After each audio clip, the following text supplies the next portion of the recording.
صباح الخير. آه، أنا جيت عند دكتور أحمد شريفة. آه، أنا عرفته عن طريق السوشيال ميديا، وجيت هنا عنده على العيادة وعملت معاه عمليتين. عملت وشي، يعني يعني تصغير وشي، وعملت السد.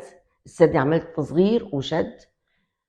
يعني بجد بأمانة، أنا بتكلم بأمانة، دكتور قمة الأخلاق والذوق، الاحترام. بيشتغل بضمير، بيراعي ربنا، بيتابع مع المريض. يعني انا يوم ما عملت عمليتي تاني يوم كنت عنده، وجالي مخصوص العياده، مع انه كانت اجازته. جالي مخصوص ومتابع العمليه بتاعتي، ومتابعني في كل حاجه، حتى على التليفون متابع معايا.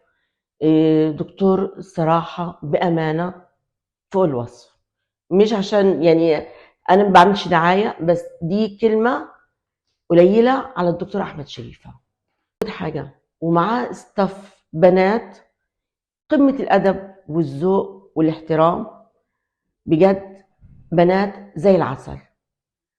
دعاء، شاهندة، ونورة، ولولو. بجد استاف في منتهى الجميل ومنتهى الجمال. والدكاترة اللي مع الدكتور أحمد في غرفة العمليات دكاترة ممتازين.